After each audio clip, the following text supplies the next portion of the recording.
Hi, I have something to show you today and what we're studying and where we're studying, which countries we're studying today.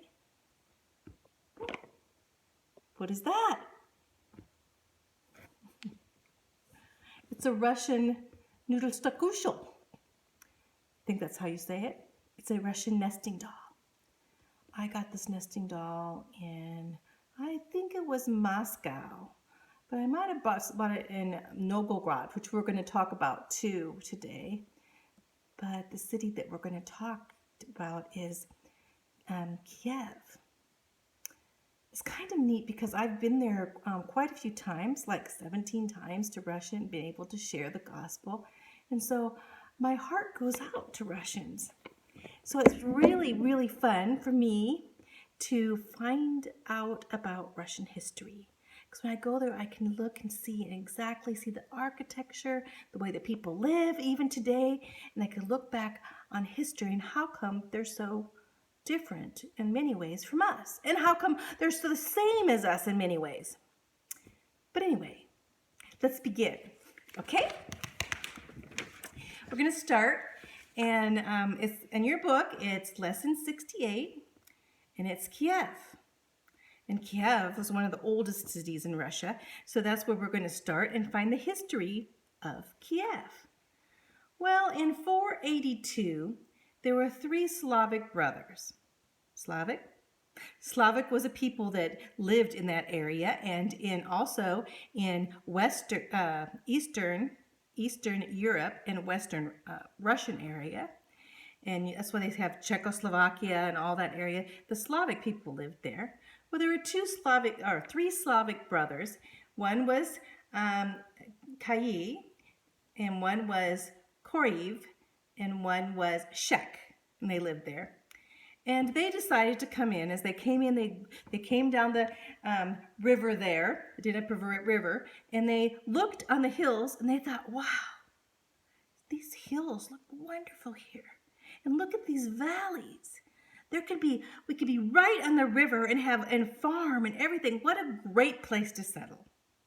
So they came in and each one took one of the three hills, and they moved people, Slavic people, into these three hills, and the three hills became one big city called Kiev. Now, as Kiev started growing, there was another city that was growing actually to the north of them, and it was Novgorod. And Novgorod had a different beginning. It wasn't the Slavic people. It was actually another type of people that came in, and we've already heard about them many times, and they were called the Vikings. Well, the Vikings came and they were great sailors and they sailed, and actually the Scandinavian countries were very close. Finland was close, Sweden close to them, and they would go up on the rivers with their big boats and explore the area, and they would meet the Slavic people, and they would end up being as fierce as they would, conquering these people, and taking a lot of Slavic women as their wives. And so they would end up having this cross between the Scandinavians and the Slavic people. And there was a certain first explorer that did this, and his name was Rurik.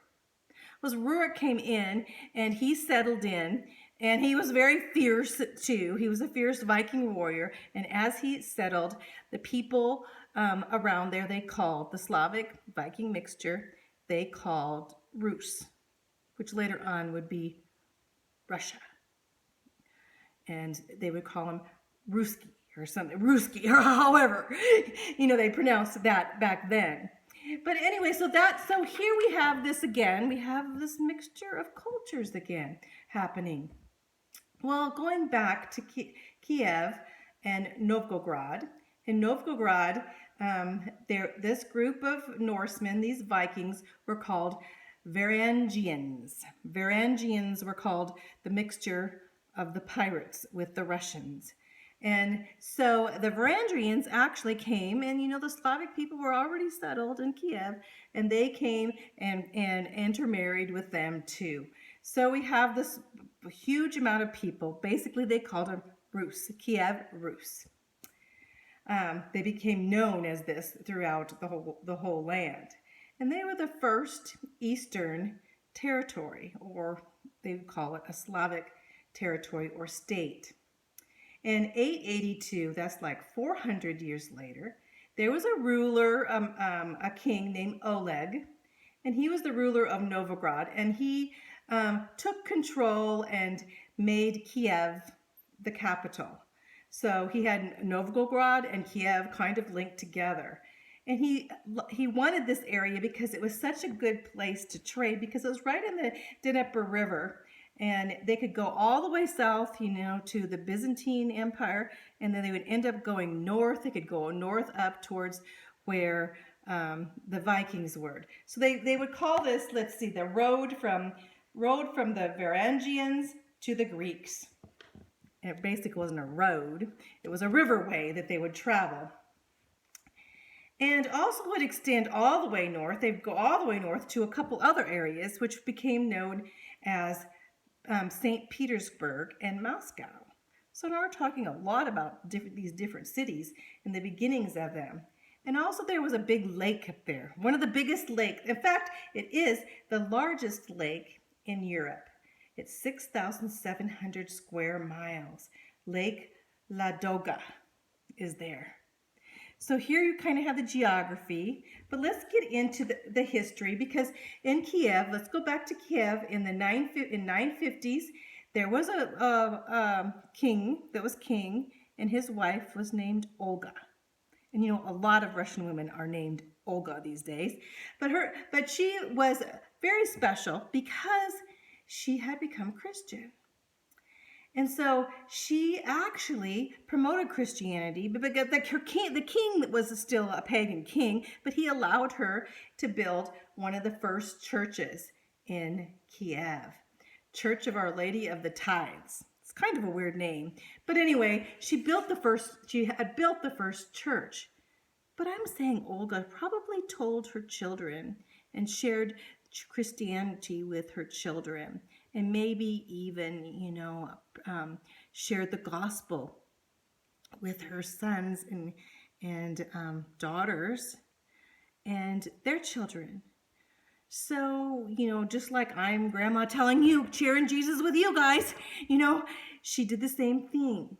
Well, her grandson, his name was Vladimir. Vladimir, very important guy to remember. Vladimir, he ruled as king 900 to 1015 years. Well, Vladimir, I'm sure he had heard the gospel, but he wasn't a Christian. Wasn't religious at all. In fact, he decided instead of Christianity that he would be pagan. And so he went and built a lot of different pagan temples. And he was a pagan guy, and he was known to be very cruel and ruthless. And he attacked the other people, and probably between him and some of the other Rus rulers at that time, they had actually attacked Constantinople. And they actually wanted this. They thought, oh, we're Vikings, of course. That's going to be easy to go in there. And Constantinople was so rich then, and it was just such a big city that they would think, oh, maybe we should go. So they went down there to try these Viking ships to try to conquer this whole Byzantine Empire. They were just thinking, oh, just for the pickings. But as they went down there, they had a secret weapon, I would say, and it was called sea oil or sea fire. Is that they would take this oil and they'd set the sea where the Vikings were on fire. And the Vikings came through and they couldn't figure out what was going on, and they just didn't know how the sea was on fire, and they were actually afraid, and they left. They said, no way, we don't have anything to do with this sea fire. So they went back up. Well, then we have Vladimir, and probably had been taken part in that whole, those attacks that were made against Constantinople. But Vladimir, he still was quite interested in there, but he knew and thought,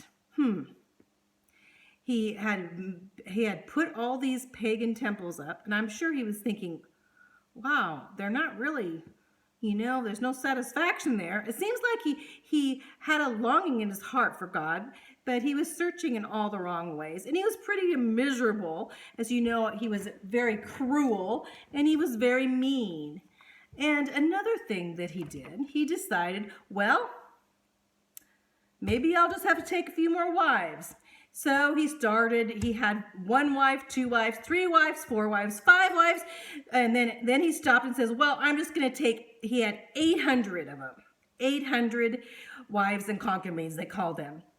Anyway, so he had all of these wives, and then he still wasn't happy. In fact, he had way too many wives, and we know what the Bible said, but he wasn't a Bible guy. Remember, he was a pagan guy. And so here he's ruling, this pagan guy, and he thinks, everyone has a different pagan god that they're worshiping. And some of these people have Christians, gods that they're worshiping. And he was thinking, what is the true religion? And so when he thought about what true religion it could be, he thought, I think I need to investigate. And so what he did is he sent spies to spy out the religions. At that time, there was really 4 main type of religions that he wanted to know about. One was Islam, which is Muslim. So he sent some people there to the Muslim countries that he knew and to spy them out. And then he sent one he knew that Judaism was very common because of Israel. So he basically sent it, and he saw the Jews, and he sent some people there. And then he sent another one to the Roman Catholic Church that was in Rome, Italy. And he thought, he kind of liked that, but he wasn't really sure because he kind of related to the Christianity. Probably he was thinking about his grandma. I don't know. And then he thought, well, then what about Constantinople here? They have the Orthodox, they have the Christian religion there is pretty strong, and he thought, we'll see. So as he sent him there, of course, the Muslim spy came back, and then the Jewish spy came back, and they told about the religion, and they said, there's only certain things you can eat, and of course you can't have pork at all. If Muslim says no pork, the Jews had a lot of different dietary restrictions too, and he didn't really get those. And he said, "Forget that, I like my bacon, So he decided against those religions, and then the Catholics came back, and he thought, yeah, it's kind of but I'm not really wild about the idea of those rulers that were popes. And so he decided to hear what the spy that went down to Constantinople and went down and investigated the Christian religion down there. And here's what the guy said. He says, we knew not if we were in heaven or on earth, for sure there is no such splendor or beauty anywhere on earth.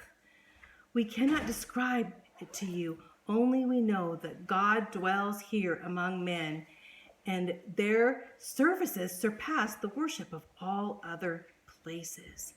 And then they describe the great church there that was the Hagia Sophia. And it was so beautiful. And Vladimir thought, my goodness, I think that's the one I like the best. And so even though prior to this he had gone down there to attack them, he decided to investigate and to go down there to visit and to find out who was ruling there and to find out more about the city and the rulers and the religion. I'll be right back.